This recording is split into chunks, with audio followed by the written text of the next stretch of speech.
Perkenalkan, nama saya Yulana Bukaka, mahasiswa dari Universitas Gresik, Prodi Manajemen Malam. Di video kali ini saya akan menjelaskan tentang kutipan langsung dan kutipan tidak langsung. Nah, dalam penelitian, kita tidak akan pernah lepas dari yang namanya referensi. Sebab referensi merupakan pendukung atau penguat bahwa apa yang kita tulis atau gagasan kita itu benar. Tanpa referensi, maka pernyataan kita nampak seperti klaim atau pendapat pribadi yang masih diragukan. Sebenarnya tanpa referensi, maka tulisan kita tidak bisa disebut sebagai penelitian atau karya tulis ilmiah. Referensi yang kita gunakan pun tidak boleh sembarangan, yaitu harus dari sumber yang jelas dan bisa dipertanggungjawabkan informasinya. Itulah sebabnya ada sumber yang disarankan, ada pula sebaiknya dihindari. Dari referensi, sekarang saya tidak akan membahas tentang kriteria referensi yang bagus, tapi kali ini saya akan membahas cara menulis referensi itu sendiri dalam bentuk kutipan. Ketika kita menulis tulisan orang lain sebagai referensi, maka itu disebut sebagai mengutip. Nah, bentuk kutipan ini terdiri dari dua jenis, yaitu kutipan langsung dan kutipan tidak langsung. Keduanya memiliki aturan. Masing-masing aturan pengutipan ini dibuat agar tulisan kita lebih teratur, membaca lebih paham, sumber kutipan bisa ditelusuri, dan yang lebih penting adalah kita terhindar dari plagiat.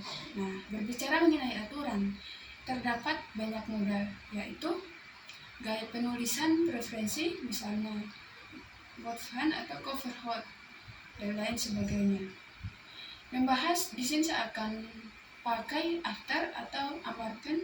Mari kita mulai dari kutipan langsung, adalah kutipan tanpa mengubah kalimat aslinya, titik dan komanya. Sama membahas aslinya, ponsel persis.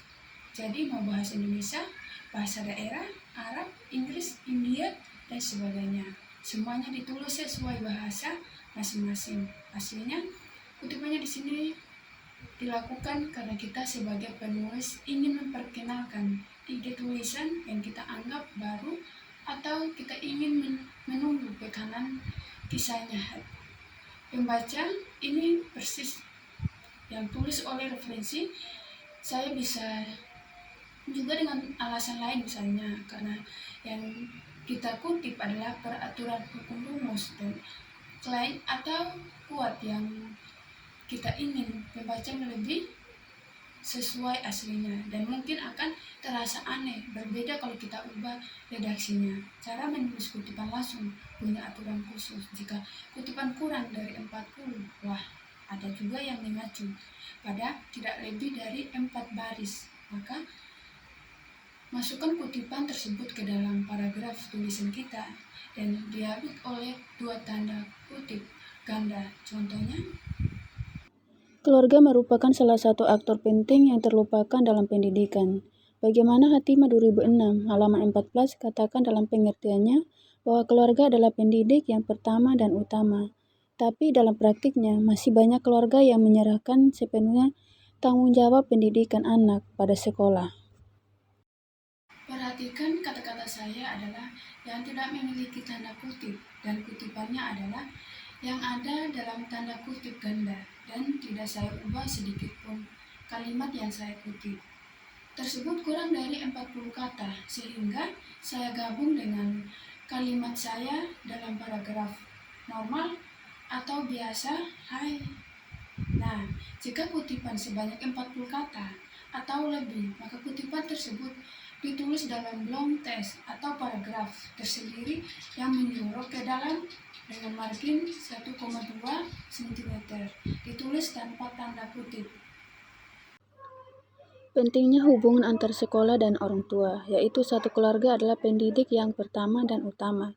Tetapi dalam praktiknya masih banyak keluarga yang menyerahkan sepenuhnya tanggung jawab pendidikan anak pada sekolah.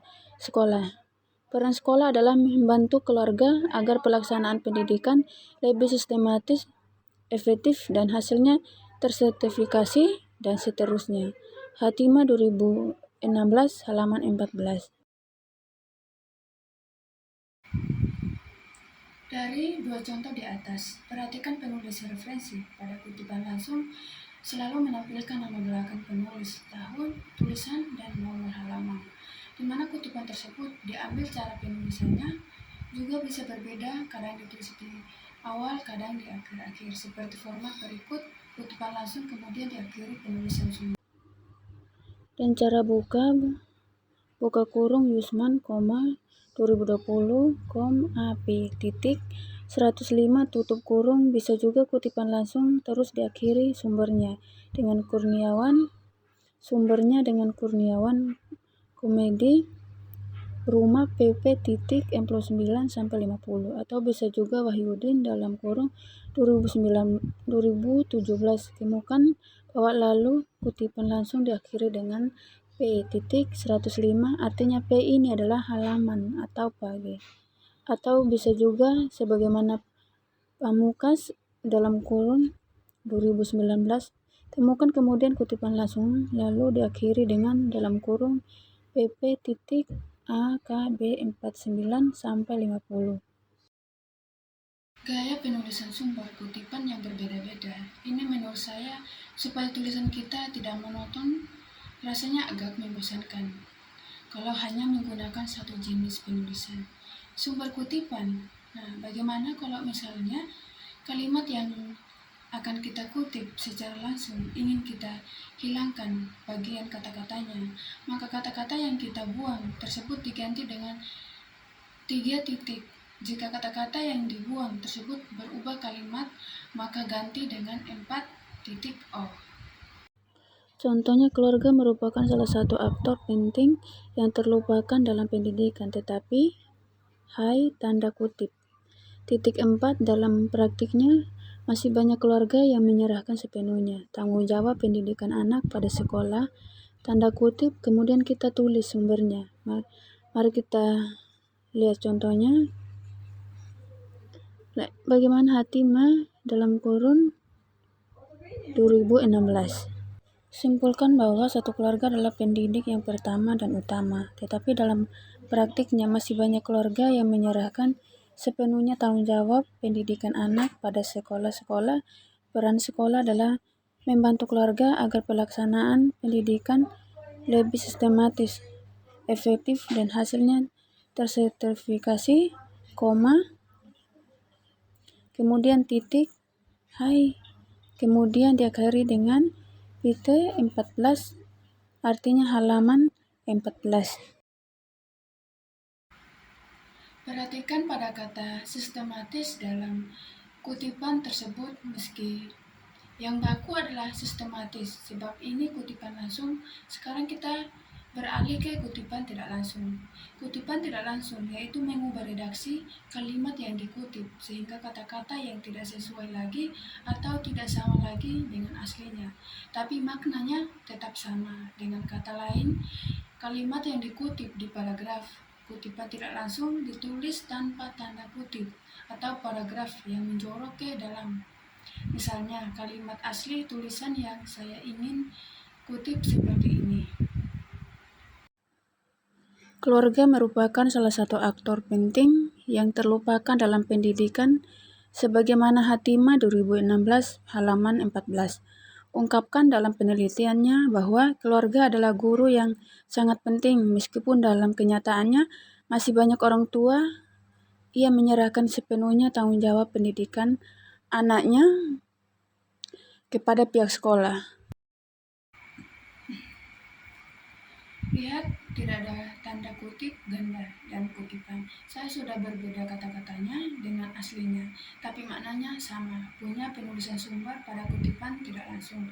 Sama dengan kutipan langsung, yaitu menampilkan makna belakang, penulis tahun, tulisan, dan nomor halaman. Di mana kutipan tersebut diambil penulisannya kadang di awal, kadang di akhir. Disesuaikan supaya redaksi tulisan kita tidak monoton. Nah, formatnya sama yang saya tampilkan tadi. Ini bisa dilihat di sini lagi. Nah, itulah cara melakukan kutipan langsung dan kutipan tidak langsung yang bisa saya jelaskan pada kesempatan ini.